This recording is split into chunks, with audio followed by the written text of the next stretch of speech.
All right, Shalom. It's your brother Yawanathan. First and foremost, I want to give all praises to the Most High, Yahweh, Bahashem, Yahweh Shai, Bahashem Rakah Kadash. I want to give double honor to the apostles and the elders of Great Millstone. I want to say Shalom to all the brothers and, of course, the few sisters who are pursuing this truth in sincerity. All right, may the blessing of election be upon your house.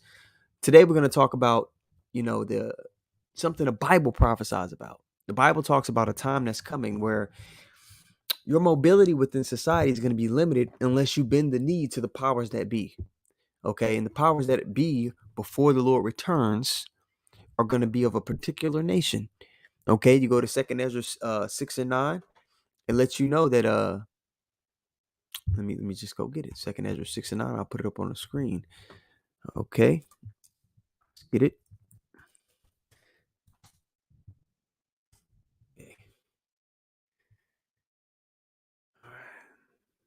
So we go to Second Ezra 6 and 9, and I'll put it up on the screen for you guys here.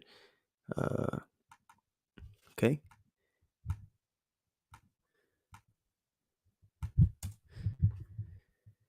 It says, "For Esau is the end of the world." And we know it's not talking about the literal end of the world because the scriptures says that the earth abideth forever. Okay. And I'll go get that as well. Let me just pull that up really quick. I'll just actually read it to you guys. We're going to stay here. All right. That's, you'll find that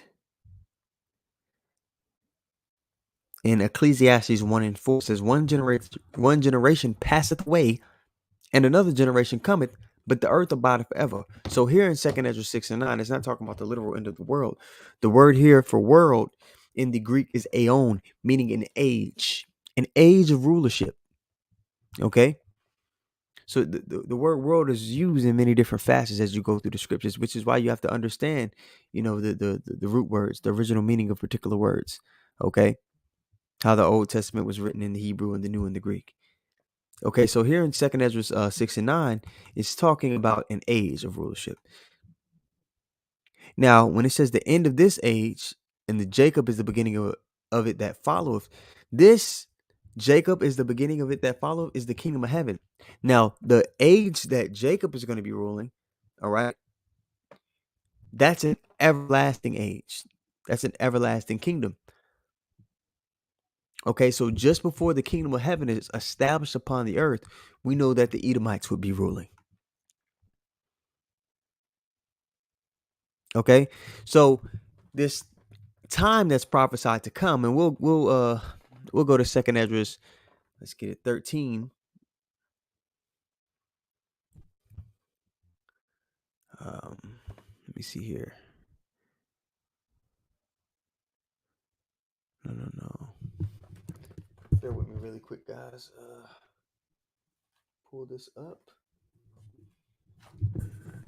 Get my sword here.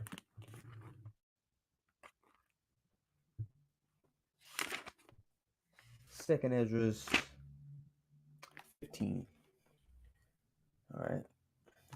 And we'll just start at the top and we'll jump down from there. Okay, when we go to 2 Ezra 15. Here at the top, it says, "What? Behold, speak thou in the ears of my people the words of prophecy." And that's a telltale to identify who the Lord's men are. Okay, when you start trying to identify who these characters, because we just read 2 Ezra 6 and 9, well, who's Esau? How will I know if this person is these people are Esau or not? There's particular character traits that the Lord gives you throughout the scriptures. Okay, Shalom, brother, on the comment board. This is Yahweh Kanan, and he puts up Isaiah 63:1. It says, "Who is it that cometh from Edom with dyed garments from Basra?" Now, when Yahweh Shai, this is a visual aid of Yahweh Shai, as you know, when this judgment takes place. Basra is another word for Edom.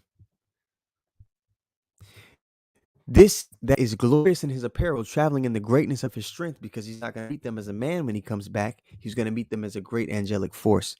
Traveling in the greatness of his strength, I that speak in righteousness mighty to save.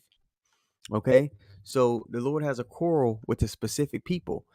And if we're truly believing the word and we're truly expecting this deliverance from our enemies, We got to be able to identify these characters, which the Christian church never did. The only people who are actually identifying the characters are the Israelites. All right, those who are prophesying of the kingdom to come. Going on to verse 2, it says, Wherefore thou art there red in thine apparel and thy garments, like him that treadeth in the wine vat, because there's going to be a high death toll upon the Lord's return. He's gonna be doing a lot of killing. So he's not coming back to hand out candy and roses. A lot of death is going to be taking place. All right. You go to Numbers 35 and 33. The Lord tells you how justice for our people is going to be had, because our blood has been shed all over the earth under our oppressors. And the land cannot be cleansed of the blood that is shed therein, but by the blood of him who shed it. So the Lord's going to be doing a lot of blood shedding. All right.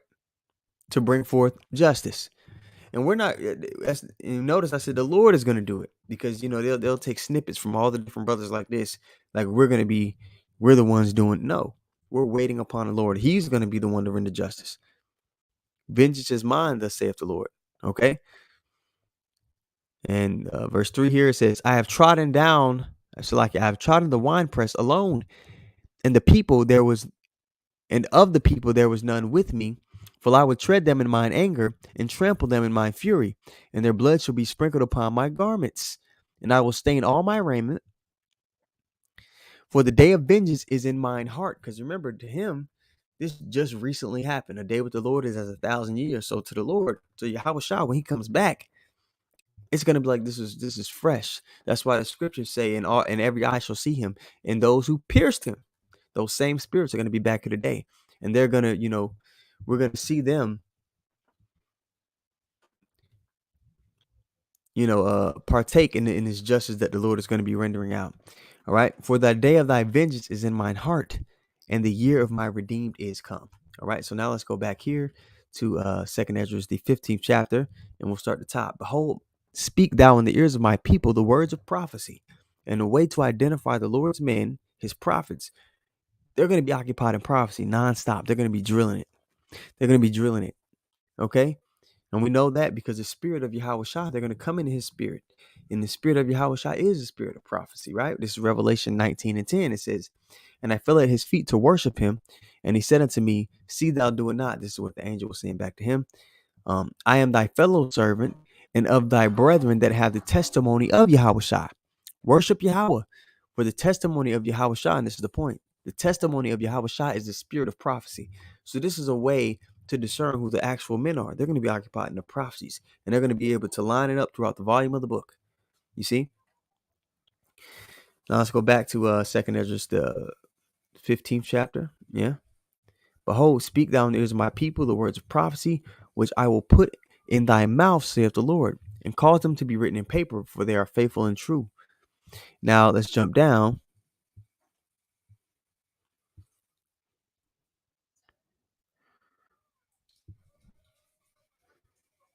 This verse 10 here. It says, behold, my people is led as a flock to the slaughter.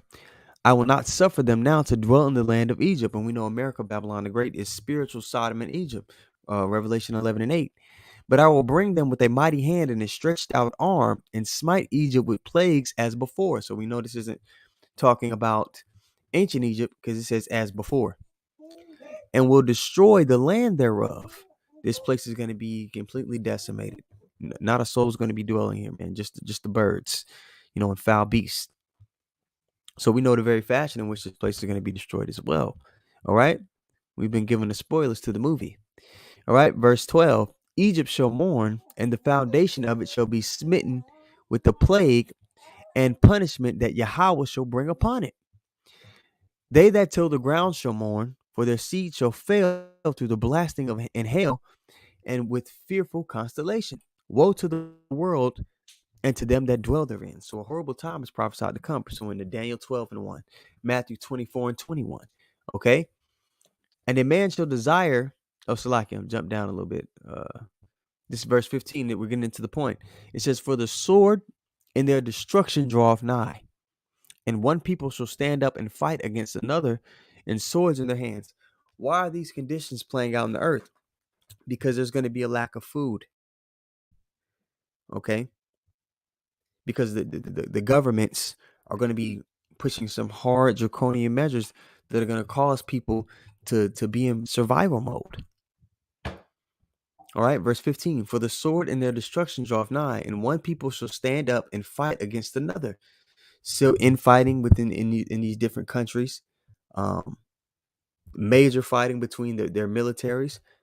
But even on the local playing field, man, there's going to be little communities that are like, man, we don't have any food. People are going to be banding together. They're going to be like, this community has food, and they're going to be invading one another, man. It's going to be a real life purge out here. The scriptures are saying this. And one people shall stand up and fight against another, and swords in their hands. So, the modern day sword, the gun.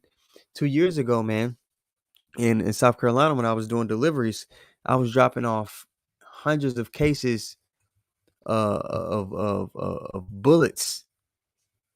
We had all these bullets that we was delivering to just regular old people's houses, and it was like, why do these people need all? And it was Edomites. Why do they need all these cases of bullets? 16. For there should be sedition among men, and invading one another.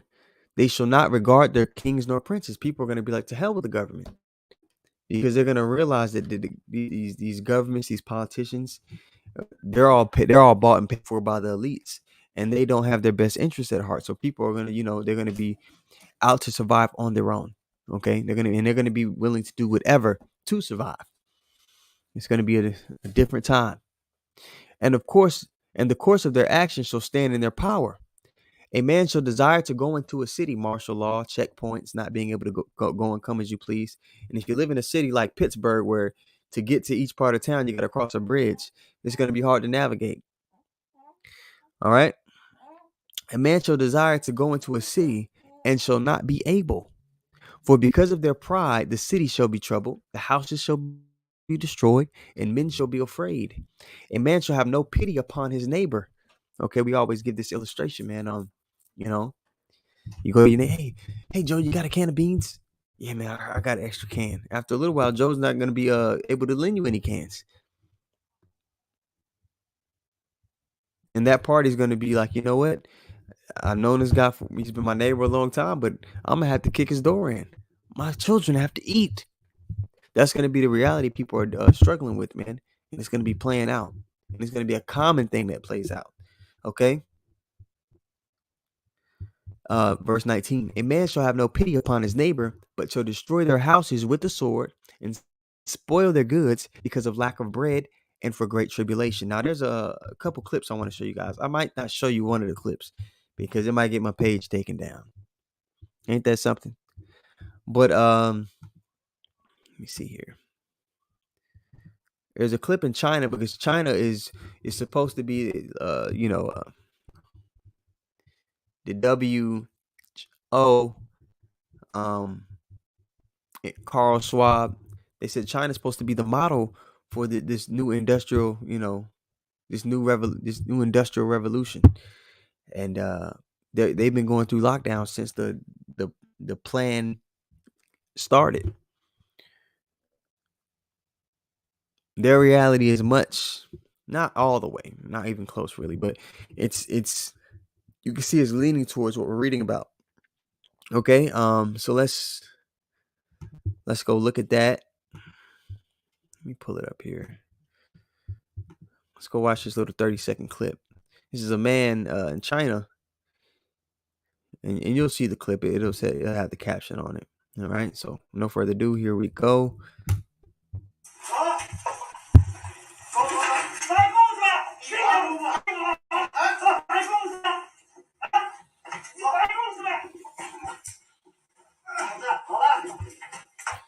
Rewind that back.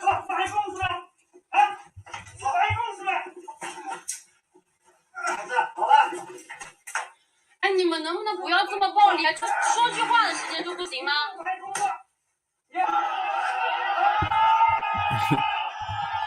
They want to take them to a quarantine location, or a FEMA camp, so to speak, and that's going to be happening over here, man. And they could just run up on it, identify, oh, this brother stays here. He didn't even have to be in contact with somebody who has whatever disease they release. They could just use that as justification to hem brothers up. Fear none of those things which thou shalt suffer. Behold, the devil shall cast some of you into prison. These things are going to play out, man.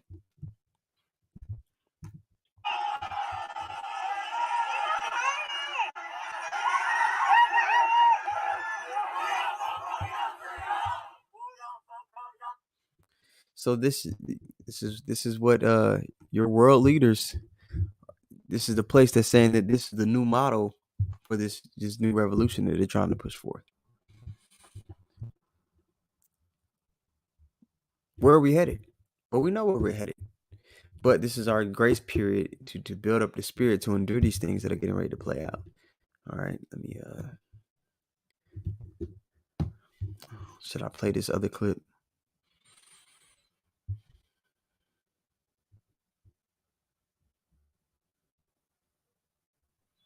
Wow.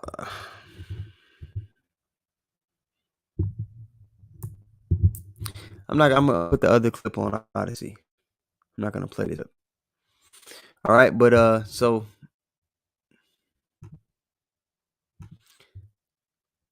yeah, I'm not gonna play that clip. I'm gonna leave that alone on here. Ain't that something? But I will put it on the Odyssey page.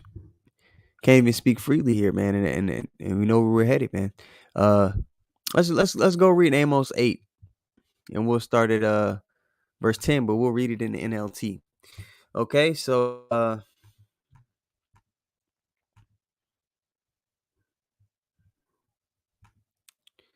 let's go there. We'll read this and that'll be it.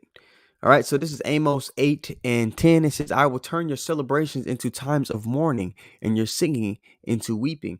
Now, most people they're in that spirit of mirth still to this day. Even after, a lot of people calmed down when the first lockdowns were going on. They started to inquire, they started to think a little bit. But they went right back into hedonism. They went right back into that mindset of escapism when the lockdowns were uplifted. So even in this time right now, man, they're in the spirit of mirth, and they're not considering the things that are taking place around them, and that's going to be their downfall, man. All right, I will turn your celebrations into times of mourning and your singing into weeping. You will wear funeral clothes and shave your head to show your sorrow, as if your only son had died. And when seeing the death of an only child, man, that's a different level of pain.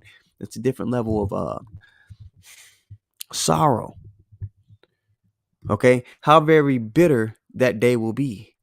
The time is surely coming, says the sovereign Lord, when I will send a famine on the land. Not a famine of bread or of water, although those things are going to be happening as well, but of hearing the words of the Lord. So, brothers, that you don't get a lot of views on your videos, man, don't even worry about it. And you got to remember that YouTube, they hold back a lot of the numbers. They hold back. They shadow ban our videos. But it's going to come a time, man, when people are going to be looking for it. And then it's going to come a time after that where he's going to completely shut down the hearing of the words of the Lord. You're not going to be able to have access to these videos. You're not going to be able to get up and look up a brother and find information and see, what does that prophecy say? What's the name again? All that. You're not going to be able to have that. So people are going to truly be looking in every way they can. Oh, I remember, there's a brother in this town, or maybe he's over there. Maybe we could run across him. People are going to be. They're going to be searching for the benefit of the Lord, man. That's when we're going to be made as fine as gold. We're going to be demonized first, but it's going to get to a point where people realize that these people that are in charge are full of shit and that they're the devil that the Bible speaks of. And then they're going to turn and look for them in the Lord. But it's going to be too late by that point. Okay? Verse 11. The time is surely coming, says the sovereign Lord, when I will send a famine on the land, not a famine of bread or water, but of hearing the words of the Lord. People will stagger from sea to sea and wander from border to border, searching for the word of the Lord, but they will not find it. Beautiful girls and strong young men will grow faint in that day, thirsting for the Lord's word. Yeah, you got the women who they just all into themselves, and the only thing they could think about is obtaining a particular lifestyle here on this side. Ain't gonna be none of that in the days to come.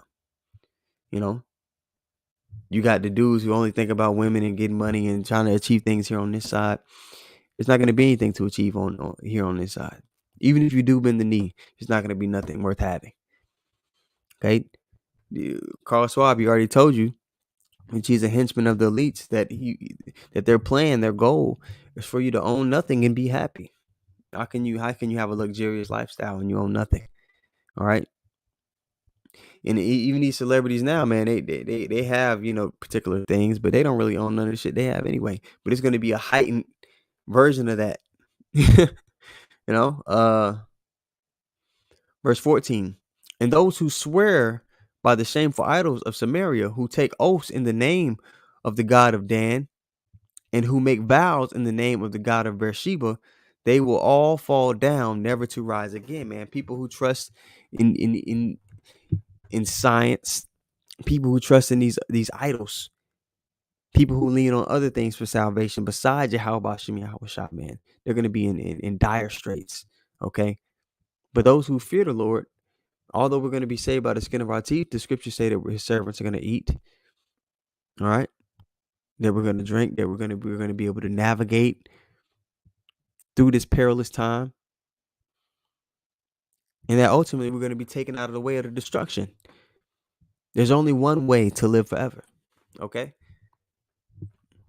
So just a quick lesson for you guys, man. Before we go to Tuesday night camp here, we'll be, Lord willing, we get there on time and we get started up. It'll be at 7 p.m. here, I believe, Central Time. And, if you're able to tune in. So with that being said, I once more want to give all praises to the Most High, Yahweh, Bahashem, Yahweh Shai, Bahashem, Rakakadash. I want to give double honors to the apostles and the elders, the great millstone. And I want to say shalom to all the brothers and, of course, the few sisters who are pursuing this truth in sincerity. All right. May the blessing of election be upon your house. Shalom.